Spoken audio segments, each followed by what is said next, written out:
Esta semana, el Instituto de Ciencia Política Hernán Echavarría Olózaga realizó el audit del Índice de Libertad Económica para Colombia del Fraser Institute de Canadá. Se desarrollaron 7 mesas de expertos abordando temas como tamaño del gobierno, regulaciones, comercio internacional, moneda estable, sistema legal, derechos de propiedad física, derechos de propiedad, con la participación de 48 expertos del más alto nivel y la presencia de Fred McMahon del Fraser Institute, Tom Palmer, vicepresidente de programas internacionales de Atlas Network, y Roberto Salinas, director ejecutivo para América Latina de Atlas Network.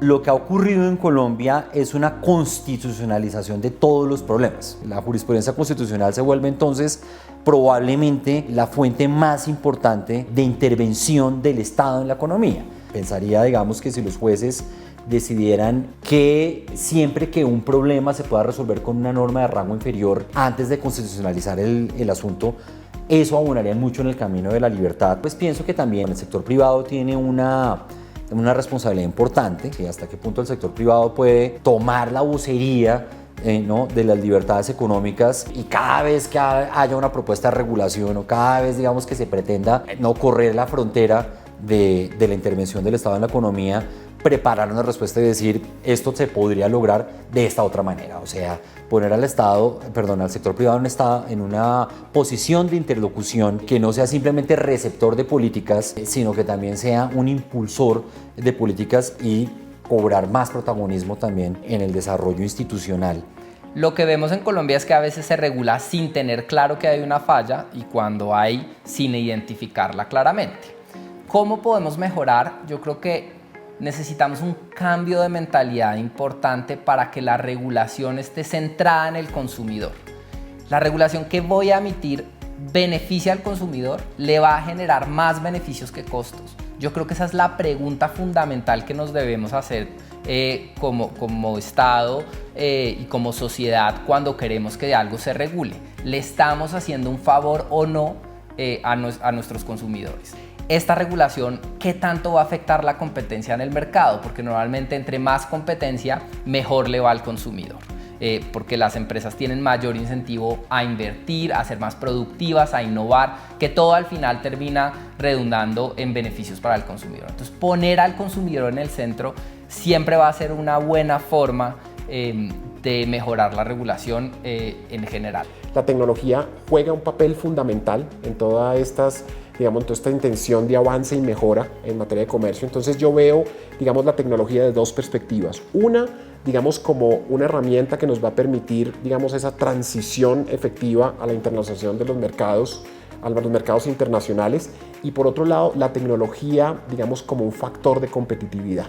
Cómo de alguna manera yo utilizo la tecnología como ese factor que va a permitir dinamizar todos estos procesos y terminar ofreciéndome una inserción efectiva en estos mercados internacionales. La tecnología de alguna manera me permite digitalizar algunos procesos, encontrar eficiencias y sin duda mejorar procesos en términos de productividad. Pero hay también que hacer inversiones a nivel de infraestructura física.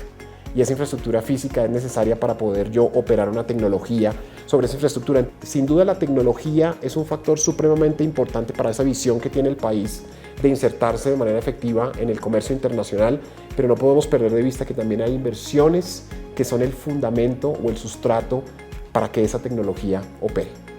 ¿Cómo lograr una despolitización de la justicia? La pregunta no es fácil. Siempre va a haber, como lo mencionó la doctora Villamizar del DNP, siempre hay un sesgo cognitivo en la formulación de las sentencias. Lo que sí es mantenerlo dentro de unos parámetros que sean lógicos. Los jueces pueden reflejar en sus sentencias eso se llama una heurística, algún tipo de disonancia cognitiva, pero lo que no pueden hacer es fallar con base en normas que no existen o ideas que no están contempladas antes en la legislación o en la Constitución.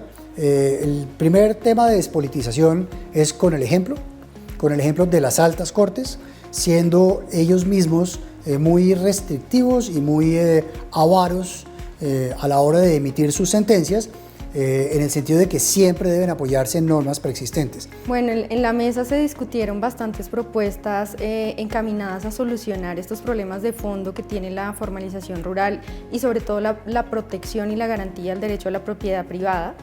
Una de las más interesantes es el apoyo transversal a la ley de tierras que se trabajó en el gobierno anterior. Creo que es una ley que ha logrado consensos y que cada vez más evidencia la necesidad de tener unas reglas claras para los propietarios y para todos los derechos que se derivan de la propiedad.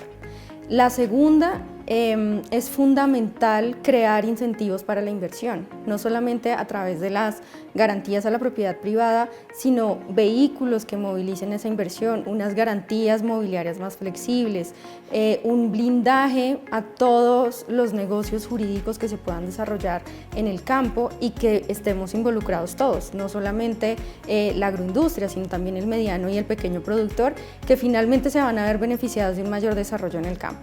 Hoy en día, la titularidad de bienes de propiedad intelectual corresponde a uno de los activos fundamentales de los emprendimientos y de las actividades económicas.